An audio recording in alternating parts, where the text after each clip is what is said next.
علیکم ورحمۃ اللہ وبرکاتہ۔ نحمدہ ونصلی علی رسول الکریم، اما بعد، فاعوذ باللہ من الشیطان الرجیم۔ پیارے اسلامی بھائی اور بہنوں، آج کا بیان ہے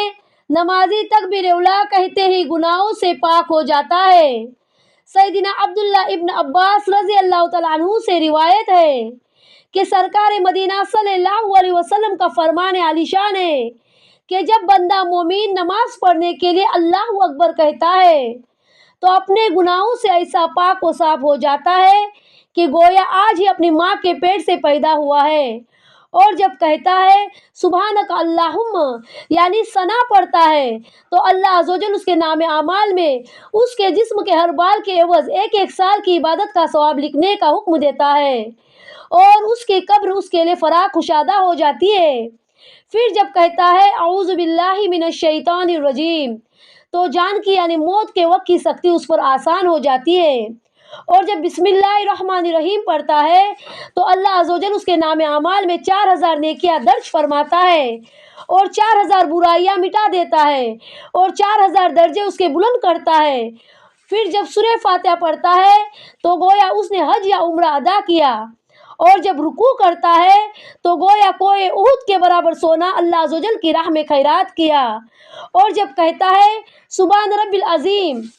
تو گویا اس نے ہر ایک مقدس کتاب جس کو اللہ عز و جل نے آسمان سے نازل فرمایا پڑھ لی۔ پھر جب سر اٹھا کر سمی اللہ لمن حمیدہ کہتا ہے تو اللہ عز و جل اس کی طرف نگاہ رحمت فرماتا ہے، اور جب سجدہ کرتا ہے تو گویا اس نے قرآن کی سورتوں کے حرفوں کی تعداد کے مطابق راہ خدا میں غلام آزاد کیے، اور جب سبحان ربی اعلیٰ کہتا ہے تو اللہ عز و جل اس کے نام اعمال میں اس قدر نیکیاں درج فرماتا ہے جس قدر انسان اور جن و شیاطین کی مقدار ہے۔ پھر جب اتحیات پڑھنے کے لیے بیٹھتا ہے تو اللہ عز و جل اس کو غازیوں کے برابر ثواب مرحمت فرماتا ہے، اور جب سلام پھیرتا ہے اور نماز سے فراغت پاتا ہے تو اس پر دوزخ کے دروازے بند کر دیے جاتے ہیں اور جنت کے 8 دروازے کھل جاتے ہیں، جس دروازے سے چاہے بلا روک ٹوک داخل جنت ہو جائے۔ نماز کی عظمت کے قربان، ایک گناہوں کو اس طرح دھو ڈالتی ہے جس طرح پانی کپڑے کے میل کچیل کو دور کرتا ہے۔ پیارے اسلامی بھائی اور بہنوں، آج کے بیان کا عنوان ہے نمازی تکبیر اولیٰ کہتے ہی گناہوں سے پاک ہو جاتا ہے، لیکن شرط یہ ہے جب بندہ مومن نماز پڑھنے کے لیے اللہ اکبر کہتا ہے تو اپنے گناہوں سے ایسا پاک و صاف ہو جاتا ہے کہ گویا آج اپنی ماں کے پیٹ سے پیدا ہوا ہے۔ تو مومن سے مراد یہ ہے کہ جس کا خاتمہ ایمان پر ہو، جس کے پاس نبی کی سنت نہیں، وہ مومن نہیں، وہ صرف نام کا مسلمان ہے، اور جس کے پاس نبی کی سنت ہے وہ مومن کہلاتا ہے۔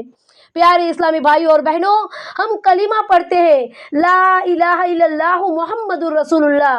اللہ تعالیٰ کے سوا عبادت کے کوئی لائق نہیں، حضرت محمد صلی اللہ علیہ وسلم اللہ تعالیٰ کے رسول ہیں۔